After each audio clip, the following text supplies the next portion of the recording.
강남 음주운전 참사, 교차로에 멈춘 분노. 강남의 밤, 붉은 신호 위에 스민 떨림. 서울 강남구 논현동. 목요일 밤의 공기는 여전히 따뜻했지만 그날만큼은 어딘가 싸늘했다. 오후 9시 40분경 사람들의 발소리가 교차로를 가득 채우던 그 순간 한 줄기 헤드라이트가 어둠을 가르며 쏟아졌다. 쾅! 유리 깨지는 소리, 짧은 비명, 그리고 정적. 모두가 멈췄다. 운전자는 30대 남성 어씨였다. 붉은 얼굴, 흐릿한 눈동자, 입가에는 술 냄새가 가득했다. 경찰이 다가가자 그는 더듬거리며 말했다. 갑자기 튀어나왔어요. 진짜로. 하지만 블랙박스 영상에는 시속 80km로 붉은 신호를 무시하고 달리는 장면이 담겨 있었다. 그 짧은 순간 두 명의 보행자가 튕겨나갔다. 한 명은 다시 일어나지 못했다. 길 위에는 깨진 안경, 신발 한 짝, 그리고 흩어진 장바구니가 남았다. 공기는 무겁게 가라앉았고 누군가의 울음이 바람에 섞였다. 저 사람 매일 보던 분이에요. 조용히 걷던 분이었는데 근처 카페 직원은 떨리는 손으로 입을 가렸다. 강남의 화려한 불빛은 여전히 반짝였지만 그날의 공기는 유난히 차가웠다. 도시의 밤은 그대로였지만 사람들의 마음은 멈춰 있었다. 강남 음주운전, 그 단어가 이렇게 또 한 번 무게를 얹었다. 음주운전의 핸들, 되풀이된 죄의 속도. 사고 다음 날 교차로엔 하얀 국화가 놓였다. 누군가 초를 켜고 누군가는 편지를 두었다. 당신의 마지막 걸음 우리가 기억할게요. 글씨는 젖어 있었지만 마음은 선명했다. 경찰 조사 결과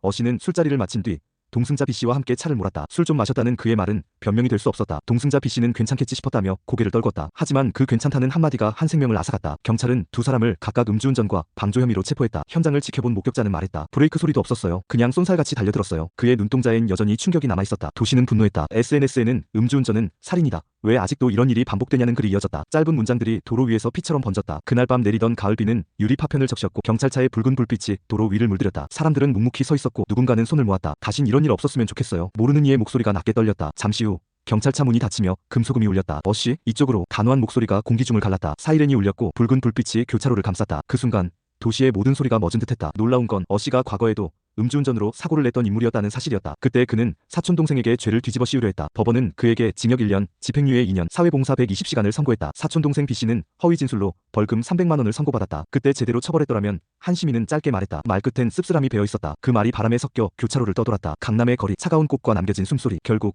이번 강남 음주운전 참사는 단순한 교통사고가 아니다. 인간의 선택이 낳은 참극이었다. 술 한 잔에 무너진 생명, 그리고 반복된 후회. 한 번쯤은 괜찮겠지라는 말이 얼마나 잔인한지 이제 모두가 안다. 하지만 안다고 해서 멈추는 건 아니었다. 강남의 불빛은 여전히 화려했지만 그 중심엔 공허가 있었다. 지나가는 시민은 조용히 중얼거렸다. 신호가 바뀔 때마다 그날 생각이 나요. 그 말에 바람이 멈춘 듯했다. 시간은 흘러도 그 교차로엔 여전히 국화가 놓인다. 새벽마다 누군가 촛불을 켜고 쪽지를 두고 간다. CCTV에는 검은 코트를 입은 여성이 잠시 머물다 사라지는 장면이 찍혔다. 그녀는 피해자의 아내였습니다. 경찰 관계자의 짧은 한마디가 기자의 노트에 적혔다. 결국 이 사건은 우리 사회의 거울이다. 벌로 해결되지 않는 문제, 잊혀가는 분노, 그리고 반복되는 비극. 강남의 거리 위에 남은 건 차가운 바람뿐이었다. 진실은 언제나 느리게 온다. 그러나 그날의 침묵은 더 큰 울림이 되었다. 강남의 불빛은 여전히 반짝이지만 그 교차로의 그림자는 아직도 사라지지 않았다.